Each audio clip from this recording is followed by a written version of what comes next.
Uh, this little lesson is games people play. You know as well as I do that the first three lessons, I've spent a lot of time explaining why I don't agree with the author and all that kind of stuff. I'm just thinking I meant to bring the book tonight, show you the book, and it's got a little story in it that I thought if we ran out of time, I would read you, but I can tell you the story. It doesn't have to be read. And I thought surely there is some way we can have a little bit more positive presentation this last night. And so I got to looking at this particular lesson and I thought, if I clean up a little over here and a little over here and something I don't like here, this works pretty good. So I have left out a few phrases and that sort of thing. And we are going to tackle this one together, I hope, and maybe get something out of it. But of course, we're talking about relationships. We need to build relationships for our lifetime. And but in dealing with other people in our relationships, sometimes we take shortcuts. And rather than trying the honest, loving communication and that sort of thing, we try other methods. And while the lesson doesn't say this specifically, I'll go ahead and say it. Usually the reason is because of our selfishness. Have you noticed that so many of the things, that problems that we have go back to our selfishness? I want what I want, and I want it when I want it. And that's pretty much, it's hard to get rid of that feeling. And hopefully we develop some patience so that we don't always find ourselves working just to get in our way. So we need to use that honest and loving communication rather than these shortcuts we're going to talk about. But sometimes we do the subtle tactics, we use the sneak attack, and that sort of thing. And you might recognize some of these characters that are going to come up here. And if you don't like my slides, I don't like some of them either, but they're the ones I came up with, and I decided to just leave it because it was late and I was kind of like finished. But one of them is Henry the Hint Dropper. That's not as easy to say as you might think. He tries to build a relationship with carefully placed little hints and statements that make the point that he wants made without ever really saying what he's thinking. Just drop little hints here and there. And sometimes people on the other end of that get awfully tired trying to figure out how to read the hints. And then there is Mary the manipulator. She knows what she wants in her relationship, but she just can't seem to say it in any straightforward fashion. And so she manipulates people and works the situation. And I've seen people who are really good at that back themselves into a corner that they really wish they weren't in. And it's gotten kind of funny a few times because all the manipulation backfired. But with a lot of people it doesn't, and it's an ongoing thing. And then we have Gilbert the guilt tripper. Now then, in the book, it says Gary, but I decided that would be too confusing, and you might confuse it with somebody like that teaches the class, and so I changed the name to Gilbert to protect the innocent, and he is liable to use phrases like this. After all I have done for you, well, if you really cared about me, you would do this or you would do that. So rather than seek an honest, loving relationship, he settles for getting his way kind of through coercion, pushing people around. And then there's Ivan, the intimidator. He wants a good relationship, but in his frustration and impatience, he resorts to pressure tactics, temper tantrums, and even occasional threats. You know, you'll get my way one way or the other. And he may get his way, but there's no real authenticity in that relationship. It's kind of a miserable relationship, especially for the other person. And then we have Sarah the stonewaller. When her feelings get hurt, she pouts and pouts, wishing somebody would notice that she's pouting. She sticks out her lower lip, stomps around, slams a few drawers and doors to communicate her displeasure. And then when somebody has the audacity to say, Sarah, are you okay? She replies with a short, I'm just fine. And then she slams another door or drawer, and her bottom lip by this time is dragging the ground. My granddaughter's dog pouts if they leave her for a day or two or three. I mean, she just, Yeah. obvious pouting. Why did you treat me that way? I've seen a cat, it's been several years ago, that pouted. And it also got even sometimes. It was really amazing.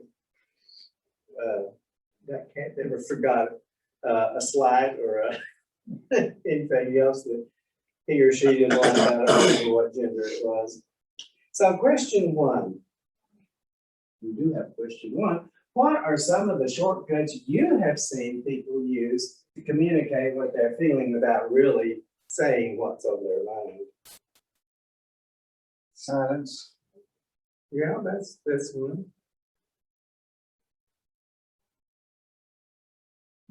Wait for you to figure out that I'm not happy because I'm not saying it. I'm not going to be in the park. One way that I've seen people tell what they're, well, sometimes it's like beating around the bush or even sometimes pandering to a person, you know, like slightly praising them, but then throwing in what you want to say before, without really getting what the problem is. Does that make sense?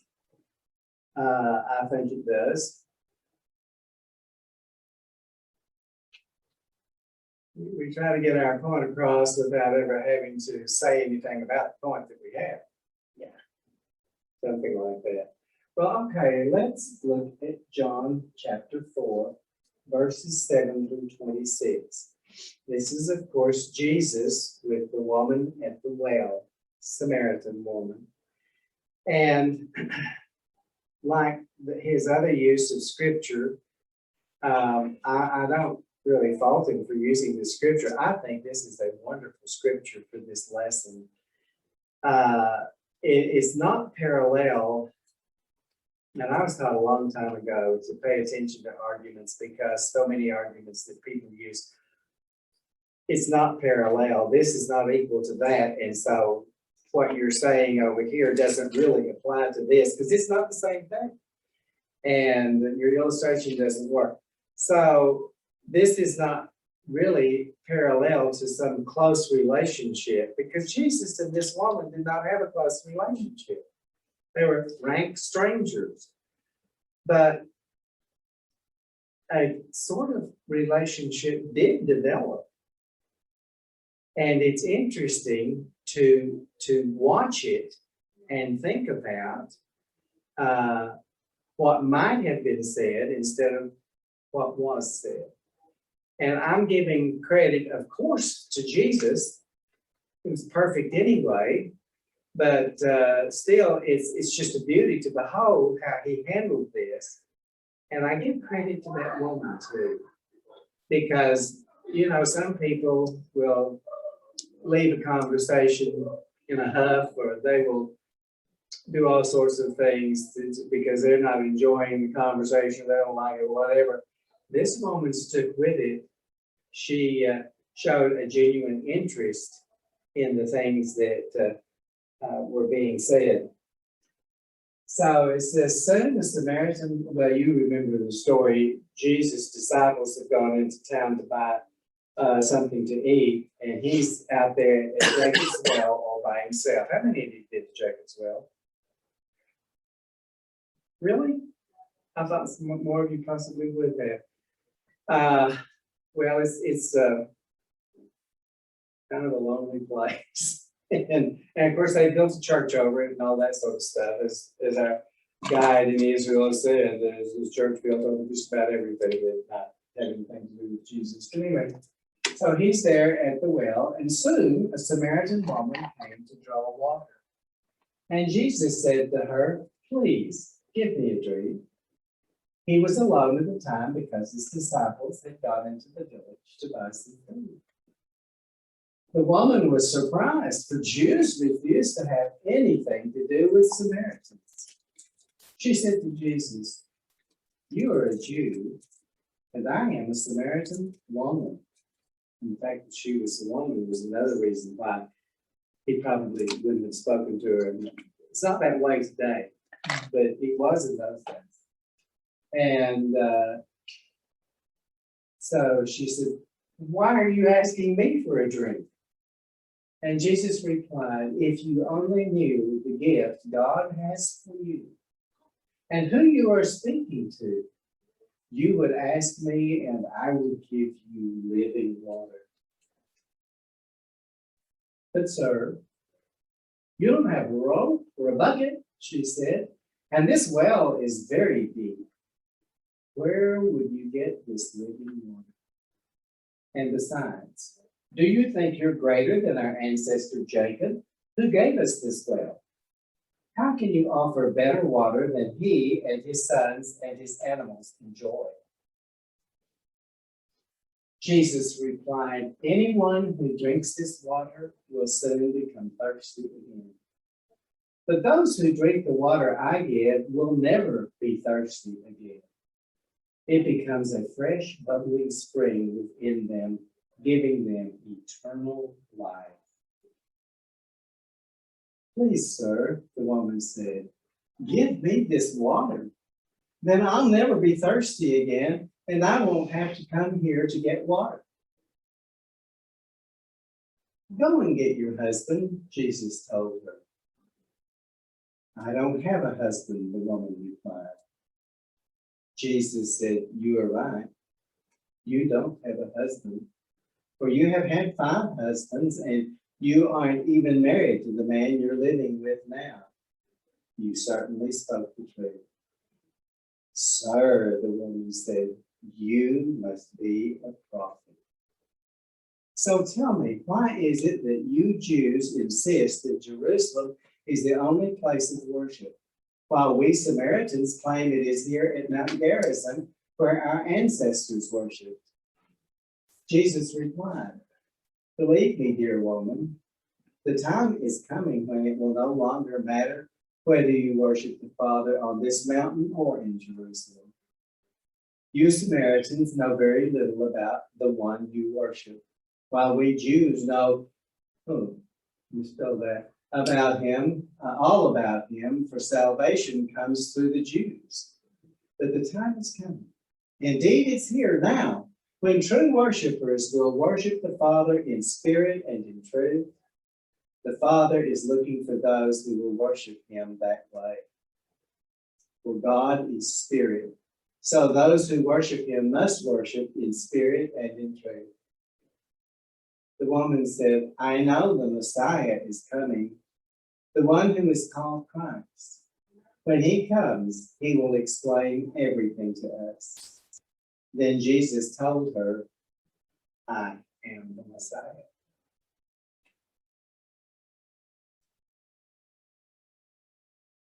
Sometimes I worry about what children think when we say, isn't that a neat story? Like, okay, it was just a story. No, it really happened. It's a true story. There are stories that are true. And so as we said, Jesus didn't have a close relationship with this woman, but he demonstrated how to handle a relationship very successfully. Number one, he didn't play any games. How did Jesus speak the truth about himself?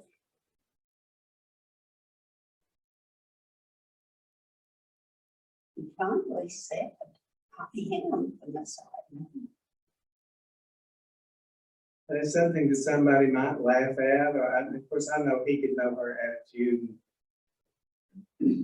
But He didn't dodge the question. I mean, he could have. And because, it's sometimes he told his disciples it's not time for people to know. And he kind of dodged some things, but he just straight out told her, I am yes. that person.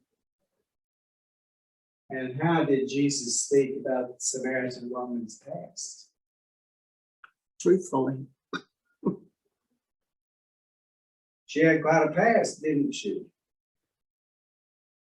She was the Elizabeth Taylor of the age.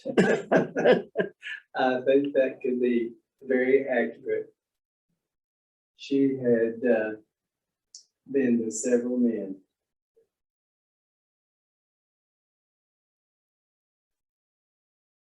And I don't know if it was difficult for her to hear what he said or not. You don't get to see. And there's not a little footnote that tells you about the emotions that might have gone through her brain at that particular point in time. But he just said, you told the truth. The man you're living with now is not your husband, but you've had 5 husbands. And for that day and time, in our day and time, I started to say it's not such a big deal. It really is a big deal. It's a huge deal. But to a lot of people in our world, it's not. They don't see the importance of a loving relationship where a couple has said, I'm staying with you through thick, through thin, doesn't matter what comes. I will be there. And some of those husbands, I mean, that may have been very legitimate because men died. That's And- true. I didn't think about that. And so she may have had, and in those times, women remarried quickly because they didn't have anyone to take care of them. That's true.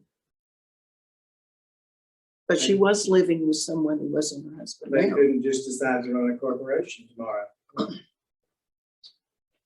Well, how did Jesus speak the truth about the Samaritan woman's spiritual condition and need? And we kind of covered some of that already, but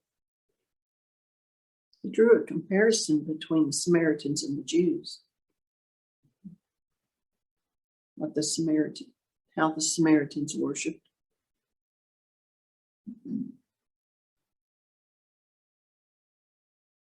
and the time is coming when all that really please God are going to worship in spirit and in truth. Because God's a spirit.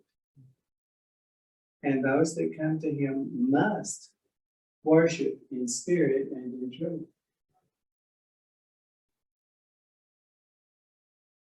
And sometimes it's hard to get spirit and truth together.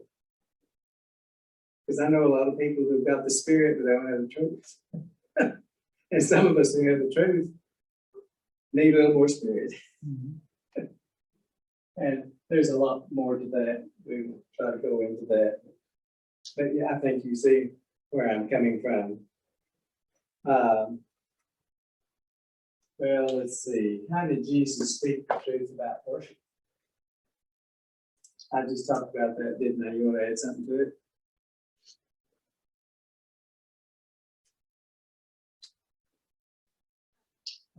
Let's go back. How did Jesus speak the truth about the spiritual needs of all people? Covered that too, I guess. Now, how does this example of Jesus show wisdom in handling a relationship? That's not his question, that's mine.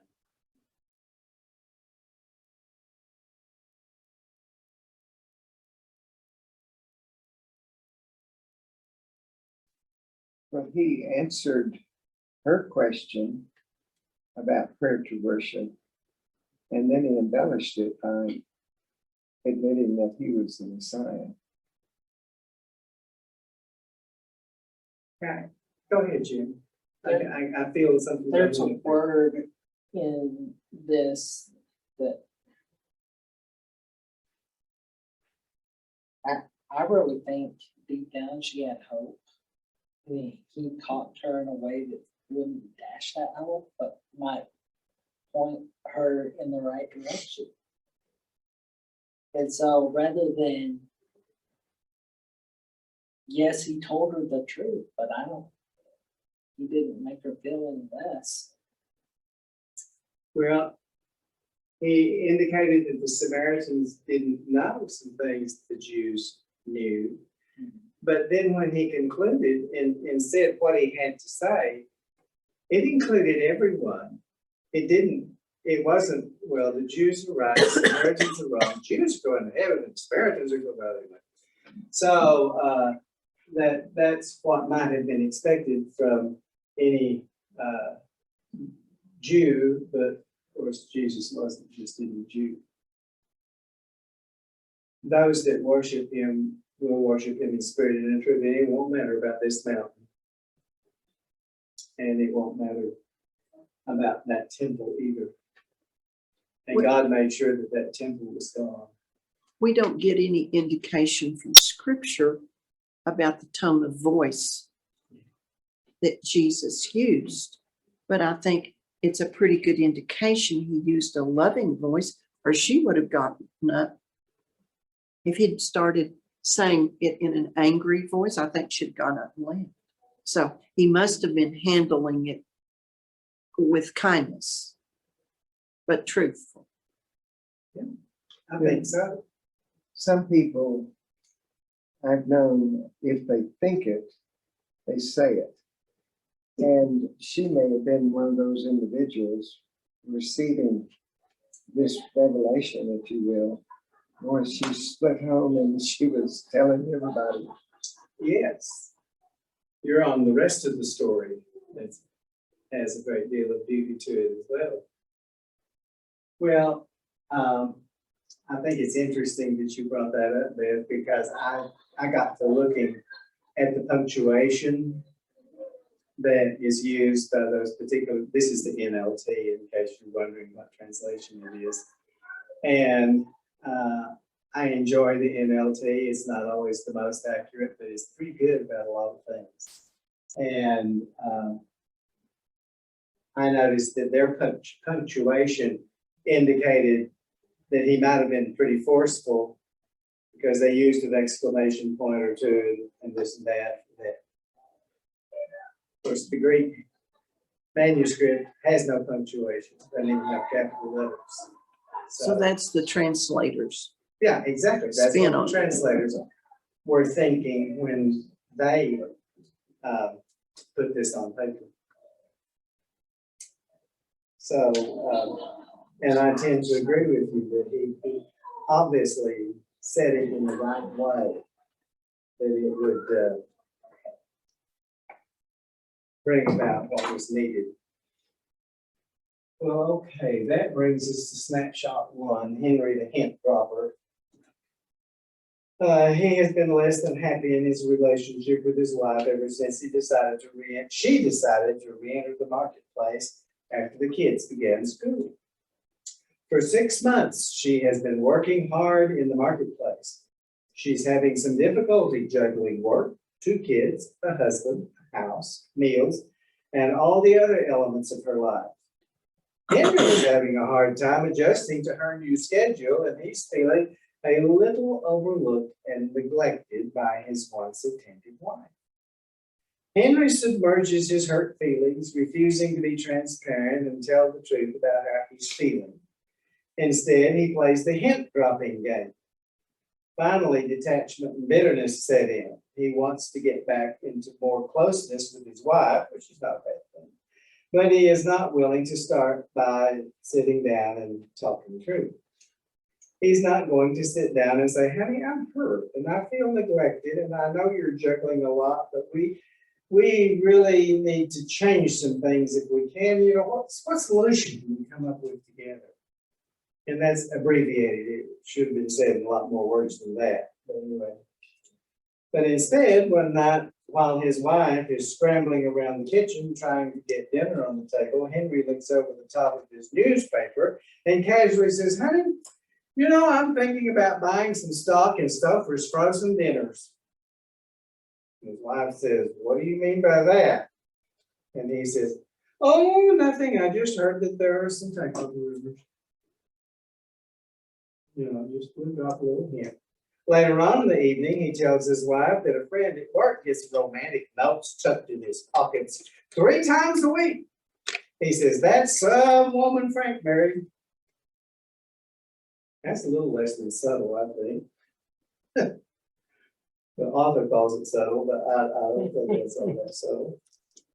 And then a little later, Henry says, I saw an ad about a new business in town called Rent a Wife.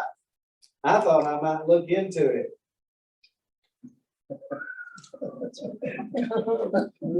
Henry's motto has become subtlety is the best policy, and that's what the author said. Now, I think Henry was about as subtle as a ton of bricks, if there's a real man that said that. And excessively rude to go along with it. If he actually, yeah, and I'm sure there are many who said things like that. And all I'd say is shame on you.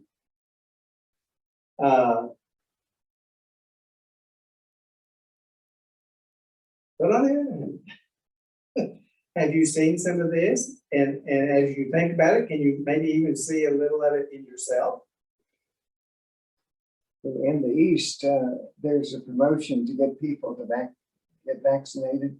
If they'll get vaccinated, they'll give them a chance on the lottery. Well, I knew it was going that direction, but I didn't know it had actually gone that far with it. That's interesting.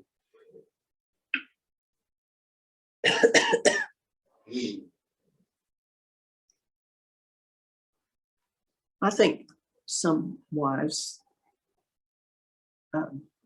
play that hint dropping game about, well, so-and-so's husband got a promotion or got a raise and then never come out and say, I'm disappointed that you haven't gotten a raise, you know, but it was just, oh, did you hear?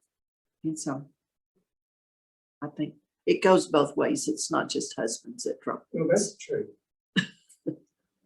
That's true. Well, what I get out of that personally, as far as looking into this, is that I need to pay attention to myself and be sure I'm not doing that. Because it is a form of manipulation. We're not calling it that, well, I just did. Hint dropping seems to like prolong the issue, like just sweep it down the road too.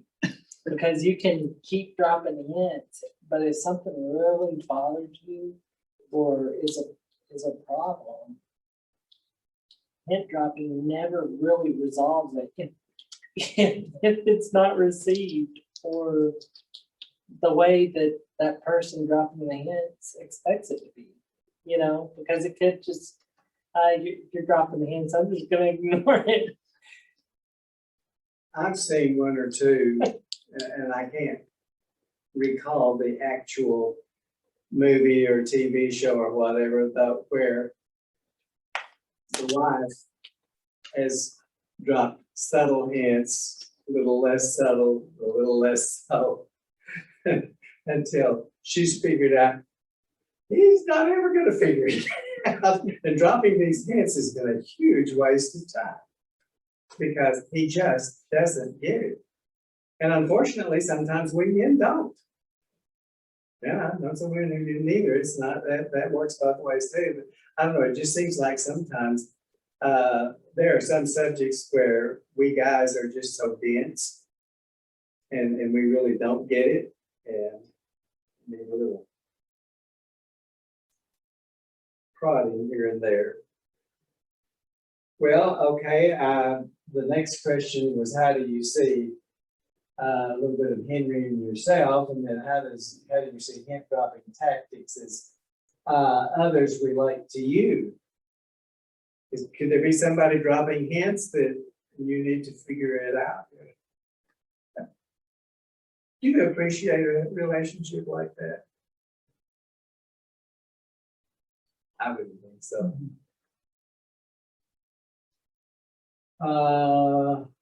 And Jim already answered this. It just prolongs the problem, makes things worse. Snapshot 2, Mary the manipulator. Mary the manipulator doesn't want to do something that would rock the boat, so to speak, in dealing with her husband. She doesn't think the problem in her marriage is about communication. The problem is her husband. It's this way. Mary got hitched to a mild-mannered, peace-loving, laid-back man who is just not as motivated or as energetic as Mary thinks he should be. In Mary's mind, the standard energy measurement by which all humans should be evaluated is directly related to her own personal energy level. She knows just how motivated and energetic everybody ought to be. So after a few years of being married to a man who only uses 50-watt light bulbs, she is experiencing some built-up frustrations and pent-up anger. But rather than attempting a truth-telling session, she's got a better idea. She's going to should him. That's S-H-O-U-L-D. She says, Carl, you should get up and do something. Every time I see you, you're just vegetating. Or you should spend more time with Jimmy. He's having trouble with his math again. Or you shouldn't spend so much time watching TV. Or you should take up jogging. She's like a recording. Carl, you should. Carl, you ought. And Carl, you shouldn't. This sounds like the cartoon Pickles. Okay, I hadn't seen it. I've heard of it. Well, you've been deprived.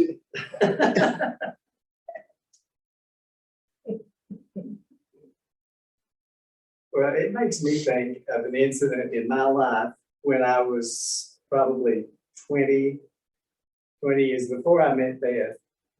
And I was leading the singing for a gospel meeting.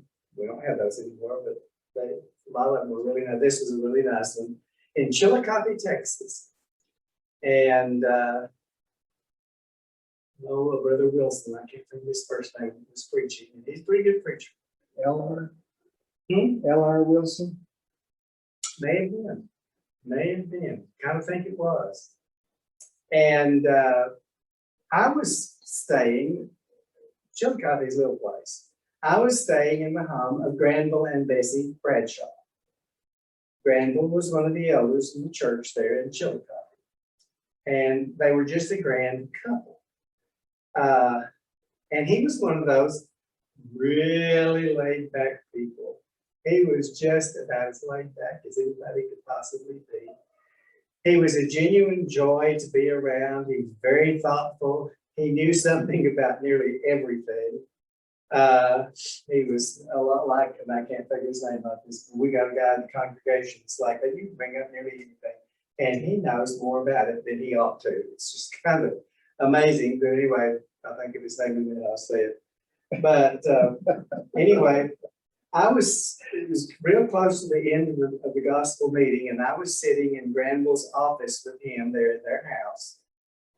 And Bessie had on some really old clumpy shoes, and she clumped in there, and she said, Granville, you haven't done this, and you haven't done this, and this needs to be done right away. And also, we need to take care of this. And it was just a litany of things he needed to do. And I mean, she just cleaned his plow really good.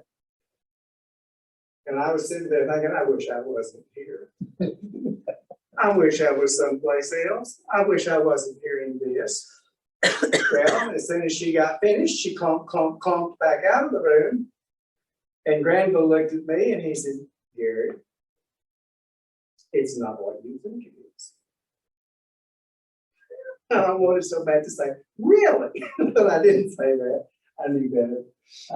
My dad did teach me to be respectful sometimes. Well, all the time. He's trying to teach me to be So, I said, well, okay. He said, no, look, he said, you know how laid back I am. And he said, she's just the opposite. She wants to get everything done now. And he said, if I hadn't married that woman, I don't know where I would be now. Because he said, she keeps me motivated. She makes me go. She gets behind me and pushes when I need a push. And that's what she was doing. He said, it may not have sounded like that, but that's what she was doing. And he said, and if she wasn't there to push like that, he said, I would never get anything done.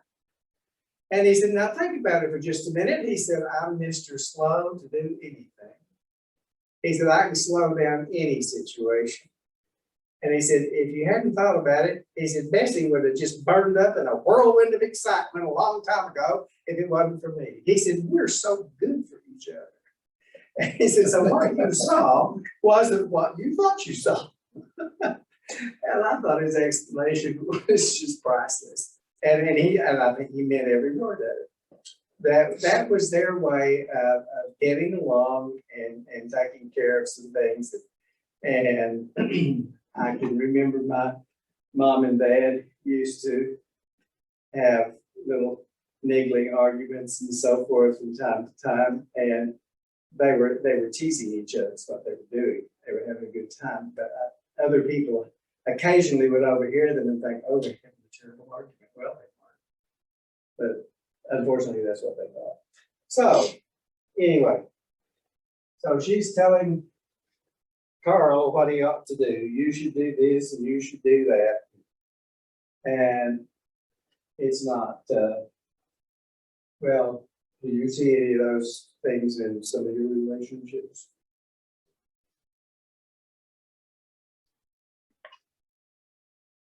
Question 6. What is the likely result in a relationship when a person resorts to manipulation instead of truth telling?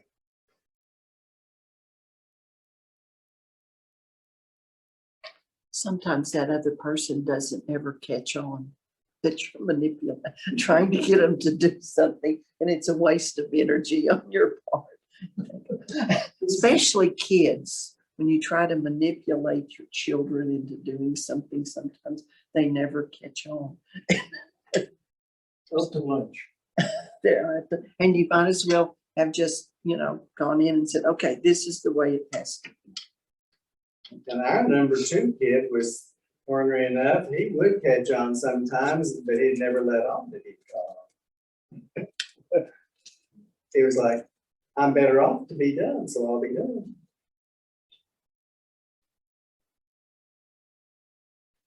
Okay, here's snapshot number 3. Gilbert, the guilt tripper. Read Gilbert, the guilt tripper. He chooses to get his way with the use of guilt trips. Ouch, Fred, after all I have done for you, I ask this one thing, won't you do it for me? Or, oh, Jim, oh, got you too. After all I've given up for you, what do you mean you can't go with me? I was planning on your going. Well, I'll probably just go all by myself. If I get mugged or killed, when I'm by myself, hey, no problem. My premiums are paid. If I never see you again, it's been nice. I can't imagine anybody really saying that, but I guess I'm not good. Or how about this? Well, if that's all your mother and I mean to you, okay then. You'll hear no complaints from us. Of course, that is a complaint. When Gilbert makes a request of his preacher that the preacher, can't fulfill, he says, no problem, preacher. I'll just find a church where the preacher has time for his people. Oh, that's mean. Yeah, well, really, I possibly shouldn't bring it up, except that I had nothing negative to say when I think about Dale. He works very hard and he sees a lot of people, and I admire him very much. And I'm sure there are some things that that some people would like for him to do, and he would like to too, but he can't because, you know, there is only so much time in a day.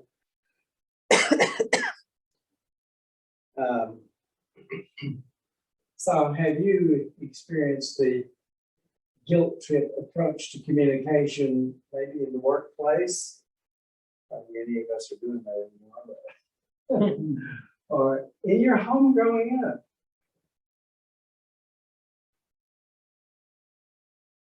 I hate to say this, but my mom was capable of doing that occasionally. In a friendship or in the church.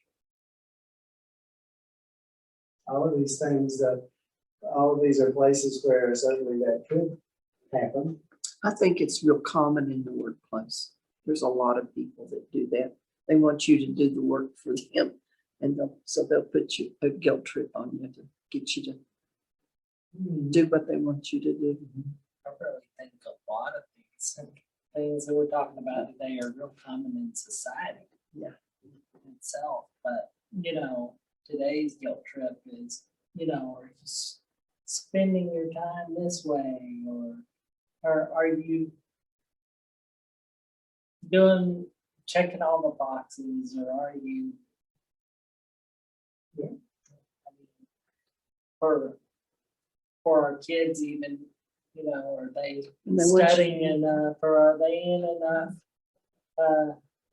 diverse enough, or in the church? Are you serving enough? Are you going all the time? You And they know, want- rather than really looking at the person and caring about their individual spiritual health. You know, sometimes. And I think it's real common in, when you're trying to get people to volunteer or to coach a team, or they'll put the guilt trip on you. Well, you know, you don't love your kids enough if you don't.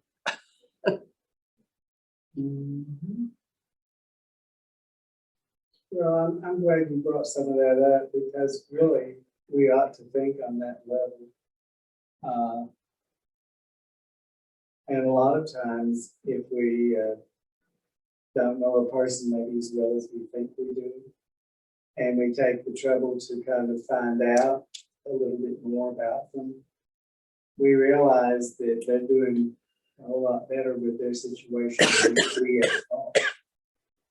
Well, and sadly, we also use these techniques on people we love the most because, yeah, you know, so I don't know. It's hard. You have to step back and say, hey, maybe you're better off without me. And if that's the way it's gotta be, too bad for me and maybe too bad for you, but that's the conclusion we both came to, or one of us came to it mistakenly, and that's. Well, we certainly need to, I think, be a little more analytical than we are sometimes about situations and so often we don't know what we think we know. And so we need to be careful. Matthew 18:15 says, if another believer sins against you, go privately and point out the offense. Don't go privately and put a guilt on them. It didn't say that, did it? Don't go and try to manipulate and you say, well, nobody will do that. Oh, yes, they will. I've seen them. Go privately and point out the offense. If the other person listens and confesses it, you have won that person back. Now, does that mean no scripture to me is exactly as simple as it seems on the surface? Does that mean every single little thing? Are there some places like in 1 Corinthians 13 that allow us to overlook things? Are we told to be patient with one another? I think we are.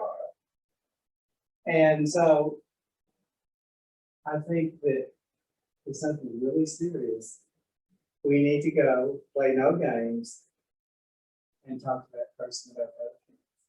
And we talked some about that last week, so we won't get more into that.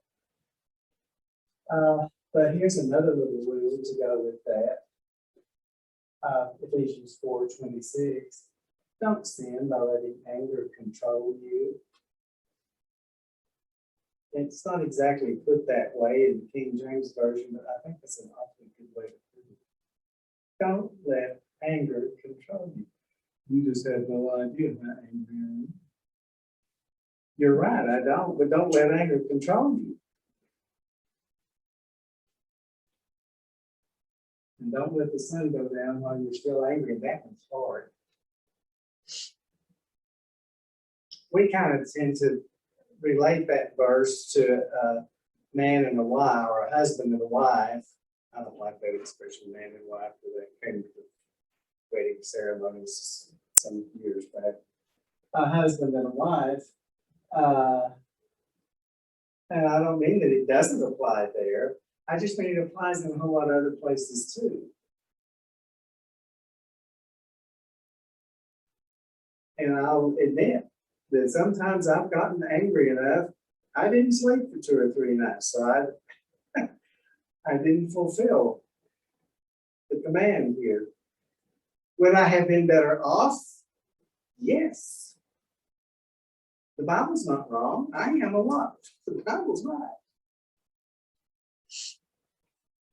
And so we really need to watch our anger and the temptation to manipulate others and all that business. Now, the last part of this is that if you're going to have that serious talk with somebody, someone who has perhaps hurt you or is hurting you, make observations rather than accusations. Because we tend to do what animals do with their attack. They strike back. So we shouldn't start throwing punches unless we want to get punched back.